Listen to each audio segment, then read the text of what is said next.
You know, there are American heroes who don't like this idea. Neil Armstrong, Gene Cernan have both testified against commercial spaceflight in the way that you're developing it, and I wonder what you think of that. I was very sad to see that, because those guys are, those guys are heroes of mine, so it's really tough. I wish they would come and visit and see the hardware that we're doing here.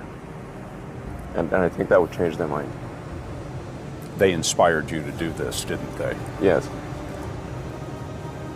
And to see them casting stones in your direction. It's difficult. Did you expect them to cheer you on? So they're hoping they would. What are you trying to prove to them?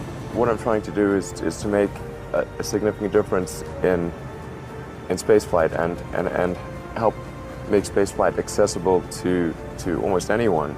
And I would hope for as much support in that direction as we can receive. Yeah, 2008, we had the third consecutive failure of the Falcon 1 rocket for SpaceX. Tesla almost went bankrupt. We closed our financing round 6 p.m. Christmas Eve, 2008. It was the last hour of the last day that it was possible. We would have gone bankrupt 2 days after Christmas otherwise. And I got divorced. That was like rough, man. Living in scar tissue there. I gave basically both SpaceX and Tesla from the beginning a probability of less than 10% of likely to succeed. In the beginning, I wouldn't even let my friends invest because I didn't want to lose their money. I thought it was like, I'd rather lose my own money. We almost did die at SpaceX actually. So I budgeted for 3 flights. Technically, I did have a plan where I had the money from PayPal. I had like about 180 million from PayPal. And I thought, I'll allocate half of that to SpaceX and Tesla and Silver City, and that should be fine. I'll have 90 million, like just lots, But then what happened is things cost more and took longer than I thought. So I had a choice of either put the rest of the money in or the companies are going to die. And it's like, so I ended up putting all the money in and borrowing money for rent from friends. When I was young, I didn't really know what I was going to do when I got older. People kept asking me, but then eventually I thought that the idea of inventing things would be really cool. And the reason I thought that was because I read a quote from Arthur C. Clarke, which said that a sufficiently advanced technology is indistinguishable from magic, and that's really true. If you go back, say 300 years, the things that we take for granted today would be you'd be burned at the stake for. Being able to fly, that's crazy. Being able to see over long distances, being able to communicate, having effectively with the internet a group mind of sorts, and having access to all the world's information instantly from almost anywhere on the earth. This is stuff that really would be magic, or would be considered magic in times past. In fact, I think it actually goes beyond that, because there are many things that we take for granted today that weren't even imagined in times past. They weren't even in the realm of magic. So it actually goes beyond that. So I thought, well, if I can do some of those things, basically if I can advance technology, then that's like magic, and that would be really cool. I also had sort of a slight existential crisis, because I was trying to figure out what does it all mean? Like, what's the purpose of things?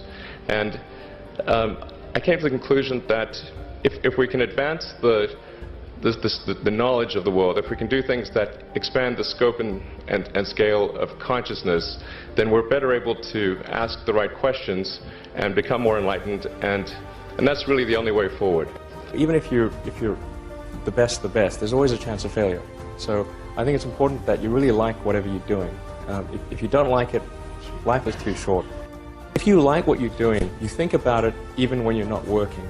I mean, it's something that your mind is drawn to. And if you don't like it, you just really can't make it work, I think. What kind of future do we want? Do we want a future where we are forever confined to one planet until some eventual extinction event, however far in the future that might occur? Or do we want to become a multi-planet species and then ultimately be out there among the stars and be among many planets, many star systems? And I think the latter is a far more exciting and inspiring future than the former. Mars is the next natural step. In fact, it's the only planet we really have a shot at establishing a self-sustaining city on. Once we do establish such a city, there will be a strong forcing function for the improvement of spaceflight technology that will then enable us to establish colonies elsewhere in the solar system and ultimately extend beyond our solar system. What gets me more excited is the fact that this would be an incredible adventure. I mean, it would be like the greatest adventure ever. And it would be exciting and inspiring. And there need to be things that excite and inspire people. Yeah. There have to be, reasons why you get up in the morning. It can't just be solving problems. It's got to be, something great's going to happen in the future. It's really a mindset. You have to decide, we're going to try to do things differently, well, provided that they're better. You shouldn't do things differently just because they're different. They need to be different and better. But I think you just have to sort of decide, let's think beyond the normal stuff and have an environment where that sort of thinking is encouraged and rewarded, and where it's okay to fail as well. Because when you try new things, you try this idea, that idea, well, a large number of them are not going to work. And that has to be okay. If every time somebody comes up with an idea that has to be successful, you're not going to get people coming up with ideas. SpaceX is alive by the skin of its teeth, so is Tesla. If things had just gone a little bit the other way, both companies would be dead. And I had, like, one of the most difficult choices I have ever faced in life was in 2008. I think I had maybe $30 million left, or $30 or $40 million left in 2008. And I had two choices. I could put it all into one company, and then the other company would definitely die, or split it between the two companies. But if I split it between the two companies, then both might die. And when you put your blood, sweat, and tears into creating something, or building something, it's like a child. Am I going to let one starve to death? I couldn't bring myself to do it, so I